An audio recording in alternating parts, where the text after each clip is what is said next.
안녕하세요. 검은 머리는 거두는 게 아니라더니 제 남편이 검은 머리였을 줄은 몰랐네요. 쓰레기 같은 인간들과 결별한 30대 여성입니다. 인간 같지도 않아서 남편이라 부르기도 싫지만 일단은 남편이라 불러야겠네요. 남편과는 지인의 소개로 만났습니다.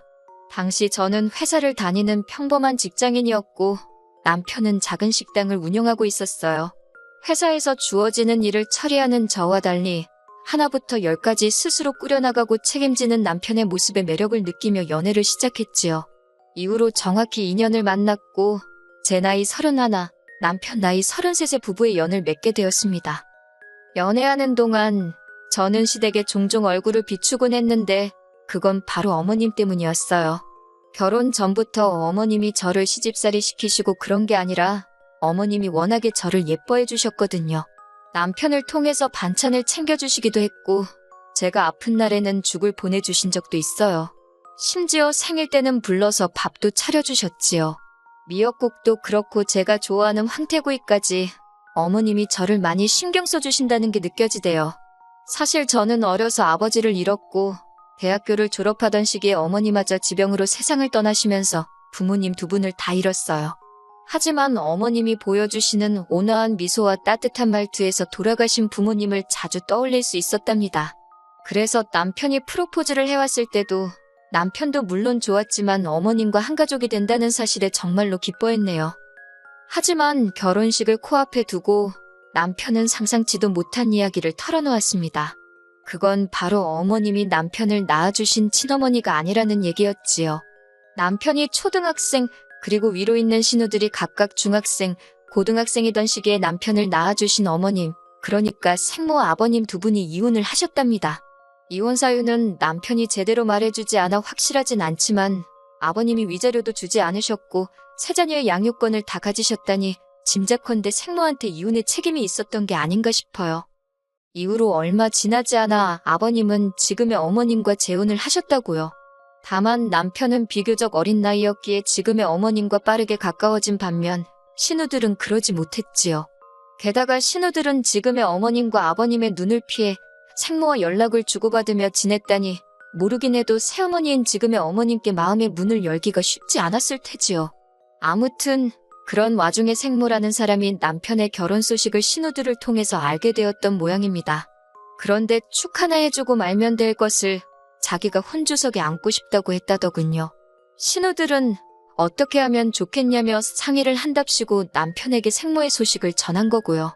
전 솔직히 생모도 너무한다 싶었지만 신우들도 이해가 되질 않았어요.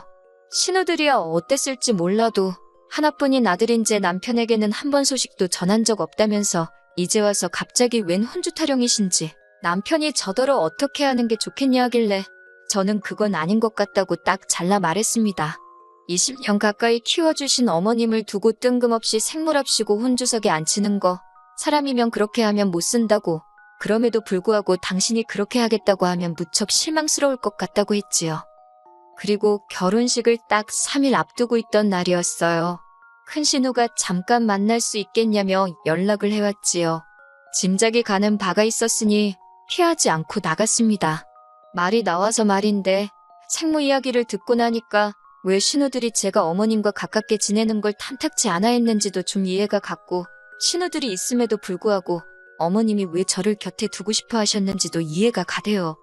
아무튼 그렇게 큰 신우를 만났는데 어쩐 일로 작은 신우도 나와 있더군요. 원래도 대면대면한 사이다 보니 어색하게 인사를 주고받곤 카페에 들어갔습니다. 이내 자리를 잡고 앉기가 무섭게 저더러 자기 동생과 상의는 잘 해봤냐며 본론으로 들어가더군요. 상의라니 뭐에 대해서 말이냐니까 자기들 엄마라고 표현하더군요.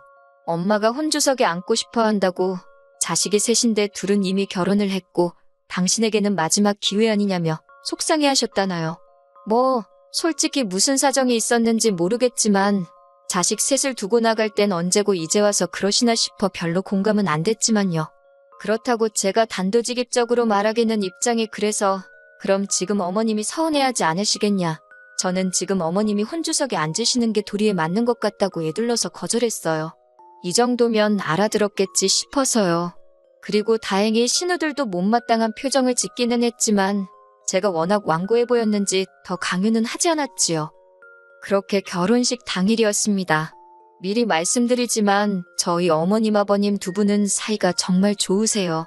그날도 주인공은 저와 남편 두 사람이었지만 두 분이 주인공이라 말해도 될 만큼 멋지고 아름다우셨지요. 그런데 세상에 어디서부터 설명을 해야 할지 지금도 생각할수록 어이가 없어요. 그때만 해도 누군지는 몰랐는데 누군가가 색깔도 보라색의 무슨 기생한복 같은 걸 입고 왔더라고요. 그분이 남편의 생모임을 알게 되는 데는 오래 걸리지 않았습니다. 둘째 신우가 엄마라고 소리치며 그 여사님께 달려갔으니까요. 사실 이 상황을 제가 다 본 건 아니고 하객으로 왔던 제 친구들이 결혼식 이후에 만났을 때 이야기해줬어요. 친구들 말이 하객들이 수군거리고 말도 아니었다면서. 피로연 내내 아버님도 어머님도 표정이 밝지만은 않으셨는데 그 이야기를 듣고 나서야 어느 정도 이해가 되었고 어머님이 얼마나 속상하셨을지 제 마음이 다 아프대요. 그리고 그때부터였습니다. 생모라는 사람이 저희 생활에 조금씩 간섭을 하기 시작한 건요. 생모는 신우들을 통해서 남편에게 계속해서 당신의 소식을 전해왔고 결국 어머님 귀에도 그 이야기가 들어갔던 모양이에요. 어머님께서 저랑 남편을 앉혀두고 말씀하시길 생모와 연락을 주고받고 싶으면 그렇게 해도 좋답니다. 부모 자식이 원래 천륜인데 그걸 어떻게 끊어내겠냐면서 섭섭지 않게 잘해드리라 하는데 그 말이 왜 그렇게 속상하던지요. 저는 남편에게 당신이 생모하고 잘 지내고 싶다면 그렇게 하라고 하지만 나에게는 시어머니는 지금의 어머님 한 사람뿐이니 생모한테 내가 잘하기를 기대하지는 말라고 딱 잘라 말했습니다. 그리고 그때만 해도 남편은 무슨 말인지 잘 알겠다면서 저에게 미안하다 했어요. 그리고 이후로 남편만 혼자 그 생모를 두세 차례 만났던 것 같아요. 처음 만나고 온 날은 남편이 술에 꽤나 취해서 들어왔는데 횡설수설 말이 많더라고요. 그래도 나아져서 그런 건지 생모를 보고 있으면 안타깝다며 급기야 제 앞에서 찔끔 울기도 했고요. 그런 모습을 보고 있으니 제 마음도 편치는 않았지요. 그러다 한 달쯤 지났을 땐가 설마 했는데 남편이 생모에게 저를 정식으로 소개하고 싶답니다. 생모가 하는 말이 그래도 당신 아들하고 결혼했으면 자기한테 며느리 아니냐며 어떤 애인지 궁금하다 했다나요. 솔직히 처음엔 그런 이야기를 전하는 남편도 어이가 없었고 그 생모한테 인사를 하러 가는 것만으로도 지금의 어머님을 배신이라고 해야 하나 찝찝한 기분을 지울 수 없었지만 어쩌겠어요. 결국 인사만 하고 오전 마음으로 나갔습니다. 그렇게 만나게 된 생모는 어른에게 이렇게 말해도 될지 모르겠지만 사람이 경박스럽더군요. 차분하고 우아한 어머님과 달리 온몸에 진짜인지 가짜인지도 모를 귀금속을 화려하게 치장하고 자기 얘길 늘어놓기 바빴지요. 하는 말이 아버님과 이혼 후 미국으로 건너가 당신 좋다는 남자를 만나 영주권을 땄답니다. 지금은 벌어놓은 돈 쓰기 바쁘다며 저한테 대놓고 돈 자랑을 하시는데 어찌나 불편하던지 그래도 별말 없이 듣고만 있었더니 생모가 저더러 앞으로 자주 연락하고 지내자대요. 솔직히 연락을 주고받아도 아들인 제 남편이랑 하면 되지. 나한테 왜 그러나 싶었지만 그 자리에서 따지고 들기도 일단 알겠다고 했어요. 그런데 그날 이후로 제 번호는 어떻게 안 건지 생모가 저에게 문자를 보내왔습니다. 며느라 가라고 시작하는 문자에는 자기는 이제 죽어도 여한이 없다며 바라는 건 없고 그저 자주 만나서 재밌게 살자는 겁니다. 뭐라고 답장을 해야 하나 고민도 되었고 동시에 회사에서 일을 하던 중이라 이따 하자고 미룬 게 그만 하루를 넘겨서 답장을 하게 되었어요. 그랬더니 생모가 한다는 말이 답장이 없어서 손가락이 부러진 줄 알았다네요. 어이는 없었지만 어쨌든 의도치 않게 문자를 무시한 꼴이 되었으니 죄송하다 했습니다. 그런데 두 번, 세 번 죄송하다 했는데도 그냥 넘어갈 생각을 안 하시길래 마음 풀리면 그때 다시 이야기하자 하고 저도 더는 안 달래드렸어요. 솔직히 회사 일도 바쁜데 생모 기분 맞춰주고 있을 상황도 아니었고요. 그랬더니 퇴근한 남편이 저를 보고는 대번에 왜 그랬냐입니다. 자다가 봉창 두들기냐고 무슨 소리냐 하니 왜 자기 엄마를 이 남자도 이때부턴 엄마라고 하더라고요. 어머님한테는 곧 죽어도 어머니 어머니 하는 사람이 아무튼 자기 엄마를 왜 서운하게 하냐입니다. 벌써부터 편드는 꼴을 보아하니 제가 처신을 잘못하면 졸지에 어머님의 생모의 시어머니 두 분 모시는 건 시간 문제겠다 싶대요. 그래서 전에도 말하지 않았냐. 나한테는 어머님이 내 시어머니니까 생모는 당신이 잘 챙겨드리라고요. 그랬더니 남편이 두 분 다 자기에게는 소중한 분들이라면서 제가 자기를 사랑한다면 그 점을 염두에 뒀으면 좋겠다나요. 말이나 못하면.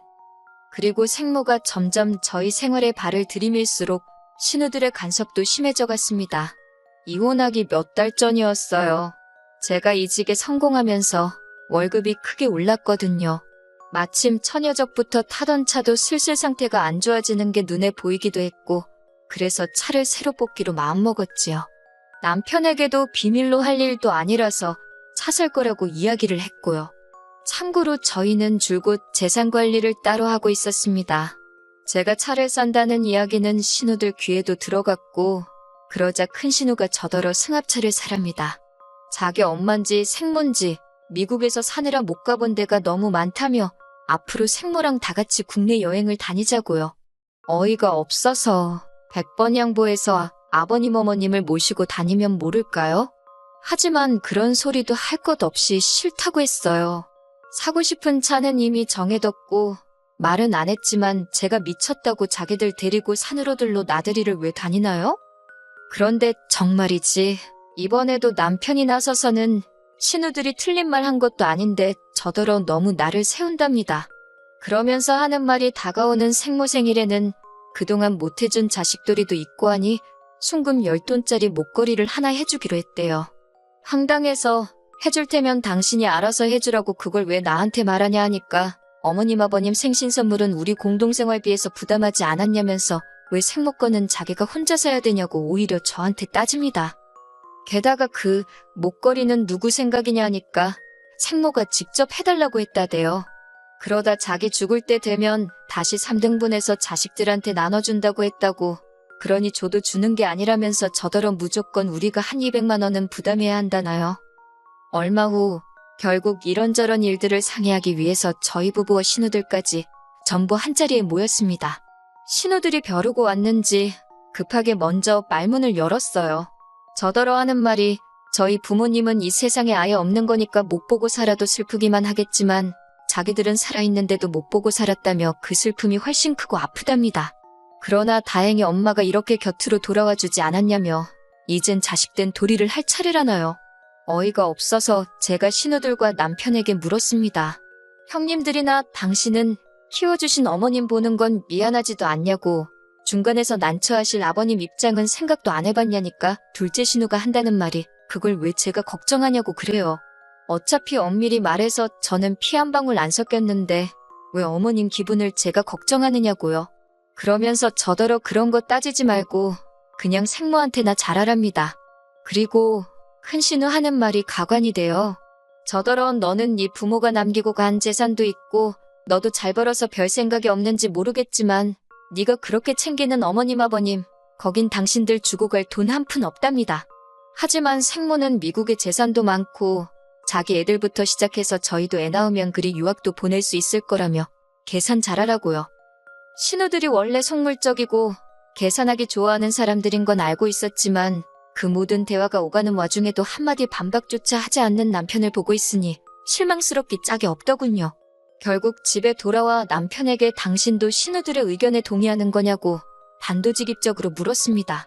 그랬더니 남편이 한다는 소리가 솔직히 틀린 말은 없지 않냐면서 어머님이 키워주시는 동안 자기 응석 한 번 안 부리고 착한 아들로 살았답니다. 그러니 아들 노릇은 충분히 한 거 아니냐며 어차피 어머님께는 아버님도 있으시니 자긴 이제는 생모한테 잘해주고 싶은 생각이 든대요. 그러면서 저한테도 자기를 위해서 생모한테 잘해달랍니다. 그런데 전 그 말이 어찌나 서운하고 잔인하게 들리던지 남편에게 정이 뚝 떨어져서 뭐라 대꾸하기도 싫더라고요. 그리고 그날 밤 결혼하고 처음으로 따로 떨어져 잤습니다. 잤다기보다는 거실에서 밤새 혼자 이 생각 저 생각하며 뜬 눈으로 나를 세웠지요. 이튿날 아침 마침 주말이기도 해서 남편을 붙잡아 앉혀놓고 허심탄회하게 제 속을 털어놓았습니다. 나는 당신을 이만큼 키워주신 어머님 아버님께 감사하고 그분들께 며느리로서 도리를 잘하고 싶다고요. 당신 생모가 당신에게 어떤 의미인지는 모르겠지만 솔직히 뭐 받아먹을 것 좀 있나 싶어서 들러붙는 신우들도 이상하고 거기에 동조하는 당신에게도 크게 실망했다고도 덧붙였네요. 그런데 순간 현관 쪽에서 부스럭거리는 소리가 들렸고 나가보니 남편 생모가 서 있었습니다. 어떻게 들어오셨냐 하니까 남편이 자기가 비밀번호를 알려줬다면서 어이가 없어서 한숨이 절로 나오는데 생모가 대뜸 저한테 네가 내 아들을 감히 조종하려 드냐며 제 머리채를 잡으려고 하는 게 아니겠어요? 놀라서 일단 피하긴 했는데 생모는 분을 삭히지 못하는 듯 남편더러 저런 X를 무슨 마누라라고 데리고 사냐고 당장 내쫓아버리라며 악을 썼습니다. 이제 보니 저 X 때문에 자기가 혼주석에도 못 앉은 거냐고 억울하다고 고래고래 소리도 질렀고요. 그러자 남편이 한다는 말이 저더러 잠깐 자리 좀 비켜달래요. 저 때문에 생모 쓰러진다나 자기 와이프인 제가 그 수모를 겪는데 생모 막아줄 생각은 안 하고 저더러 나가달라니 황당하기 짝이 없더군요. 그리고 지금 제가 물러터지게 행동하면 앞으로 이보다 험한 꼴을 더 당하면 더 당했지 덜할 리는 없겠다 생각에 정신이 번쩍 들대요. 제가 둘만의 자리가 필요하면 생모 데리고 네가 나가라 했습니다. 이 집 내 집인 거 잊었냐고 네가 뭔데 남한테 비밀번호를 알려주고 말고 하냐고 저도 빽 소리를 질렀지요. 그랬더니 생모 눈이 커지면서 남편더러 이건 네 집 아니냐고 묻더라고요. 그리고 결론부터 말씀드리자면 남편과 저는 이혼을 했어요. 1년 가까이 지저분한 싸움이었지만 결국엔 오가는 위자료 없이 깔끔하게 남남이 되었지요. 어머님 아버님이 참 많이 우셨습니다. 어머님이 앞으로도 종종 볼 수 있겠냐 물으셨지만 솔직히 어떻게 다시 만날 수 있겠어요. 저도 많이 슬펐지만 그저 어머님, 아버님하고 건강히 오래오래 사시라고 했네요. 그리고 어처구니없게도 이혼 소송 끝나고 얼마 지나지 않아서 어머님이 그동안 말씀하시던 미국에 있는 재산도 영주권도 다 거짓말이라는 게 들통났습니다. 한국에 오신 건 미국에서 불법 체류로 쫓겨나신 거고 이후로 어떻게든 아들한테 눌러붙으려고 했던 모양이 돼요. 신우들은 어느 정도는 알고 있었던 것 같은데 자기들이 모시기는 싫으니까 저희한테 덮어씌우려 했던 것 같고 정말 끝까지 실망을 안 시키더라니까요. 지금 저는 이직한 새로운 직장에서 능력을 인정받으며 하루하루 새롭게 살아가고 있습니다. 종종 남편에게 다시 한번 기회를 달라는 저와 함께 어머님 아버님께 효도하며 살고 싶다는 개소리도 문자로 받으면서 말이에요. 아이러니하게도 그런 문자가 올 때마다 이혼하기를 정말 잘했다는 생각이 든답니다. 그리고 가끔 친어머니처럼 저를 품어주셨던 어머님 생각이 나곤 하지만 어쩔 수 없는 일이니 미련 갖지 않으려고요. 그저 어디선가 저도 어머님 아버님도 잘 살기를 바랄 뿐이에요.